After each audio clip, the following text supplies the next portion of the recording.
And we are live with On the Movies with Adam and Jake. I'm Jake.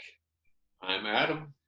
And we watch movies and we answer a few simple questions about those films and just kind of give our thoughts about it.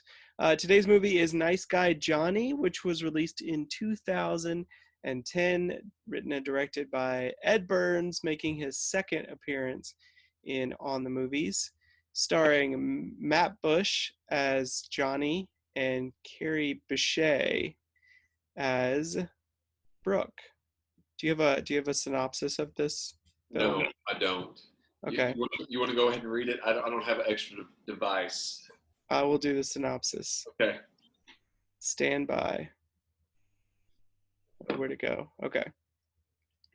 Johnny Rizzo is about to trade his dream job in talk radio for some snoozeville gig that'll pay enough to please his fiance. Enter Uncle Terry, a rascally womanizer set on turning a weekend in the Hamptons into an eye-opening fling for his nephew. Nice guy Johnny's not interested, of course, but then he meets the lovely Brooke, who challenges Johnny to make the toughest decision of his life. Hopefully that all went through. Yeah, it went through well. All right, so great. What was your? This is a film that both of us have seen multiple times, and we've seen it last, since really it was released. What's your initial reaction the first time that you saw it? Which was that in Charlottesville? Yeah, that was an Yeah. interesting and fun a fun thing. This might be the first. This is the first film that we've done on this show that we watched together Yes, for the 10 years first ago. time. 10 10 years. years ago in Charlottesville at the Virginia Film Festival. Yes. And were we the only? It was Alex, yourself, Terry, and myself. Were we the only ones in the screening? No, there were other people there. There was probably 20 people Okay, in the okay. screening. Yeah. But there were And other people. because we went during the week.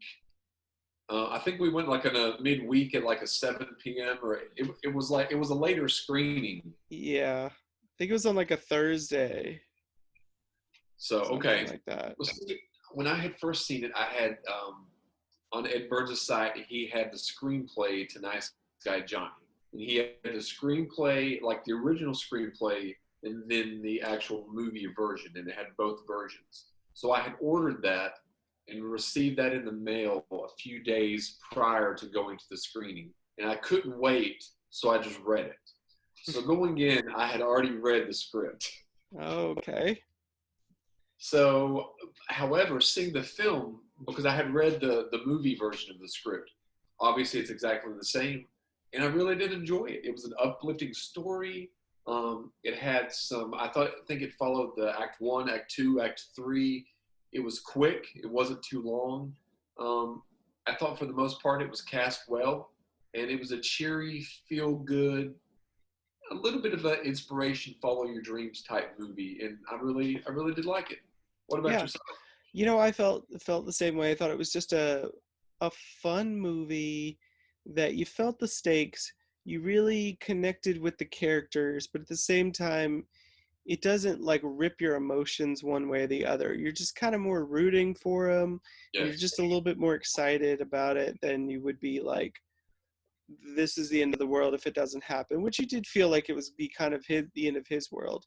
I think it was also what I really liked about it is I think it's written about artists and about people like you and me who are continually chasing their dreams. And Ed Burns doing the same thing, Yeah. continually chasing his dreams no matter what, even though everyone else tells him, go get a day job, go make cardboard boxes. Yeah. You just stick into the dream because that's what motivates you and that's what keeps you moving in life. So I really liked it. I felt fulfilled at the end of it. I thought it was a Well, see, fun journey. I connected with Johnny a little bit in a way, and I guess you could too, in a way, because we had both been in radio, and Johnny Mm-hmm. wanted to follow his dream of being a broadcaster. When, in all honesty, sometimes being that broadcaster might not pay the bills. and you have to think, do I need to follow this dream, or do I take a job that's not creatively fulfilling to pay the bills? And that's a dilemma that I've had a lot in my life as well, and I think you may have as well. It's kind of this constant battle because at this point in our lives, the we've not been able to pay the bills solely by doing creative endeavors. We've had to have other means to, pay those bills that creatively we can't. That's what Johnny's going through as well, and Ed Burns at the time that he wrote this. Yep. Yeah. And obviously his was a different scale than ours is, but still relatively same. And as somebody, Yeah. I also went through the sports world, sports broadcasting world. I spent about 6, 7 years doing that.